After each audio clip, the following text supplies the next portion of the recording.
दोस्तों जय गुरुदेव। दोस्तों गुरु महाराज का एक दोहा है, कहत रविदास खल्लास चमारा, राम भजे सो पार उतारा।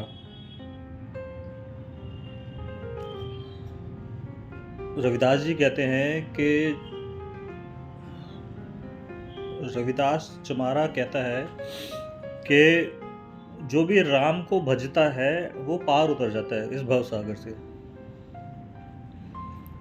अब भवसागर से पार उतरने के लिए, राम को भजने के लिए उन्होंने 4 तरीके बताए हैं। एक तरीका है कि आप राम राम राम अपनी जबान से जोर जोर से चिल्ला रहे हो या बोल रहे हो राम राम राम। ये एक सबसे नीच सबसे छोटा तरीका बताया गया है।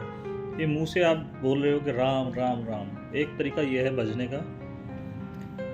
दूसरा तरीका है कि आप मुंह बंद कर लो और अंदर ही अंदर भज रहे हो राम राम राम राम।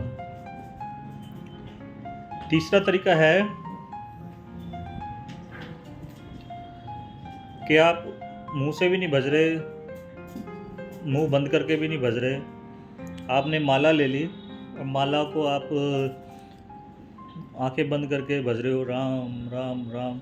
वो मन और माला का मेल मिलाते हुए आप और भज राम ही रहे हो। 3 तरीके हो गए। एक तरीका, चौथा तरीका जो बताया गया है गुरु महाराज की द्वारा, वो तरीका है कि आपको इन तीनों तरीके के अलावा आपने भजना ही बंद कर दिया। आपने भजन मतलब राम राम का जाप करना ही बंद कर दिया। आप एकदम शून्य पे पहुंच गए।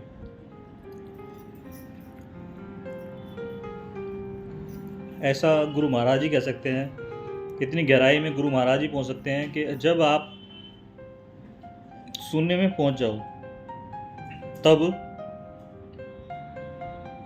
भगवान राम आपको भजना शुरू कर देंगे।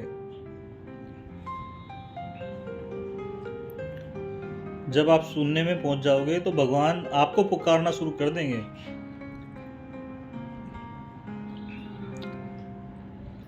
कहत रविदास खल्लास चमारा, राम भजे जो पार उतारा।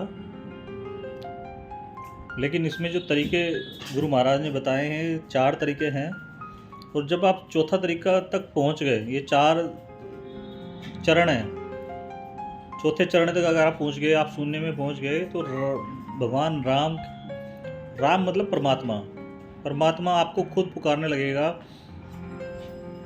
मेरा नाम मनोज है, तो अगर मेरी इतनी किस्मत अच्छी हुई, मैं वहाँ तक पहुँच गया, तो भगवान राम जी मुझे पुकारेंगे।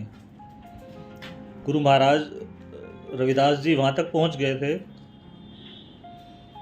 इसलिए वो इतना समझ पाए और कह पाए। जय गुरुदेव।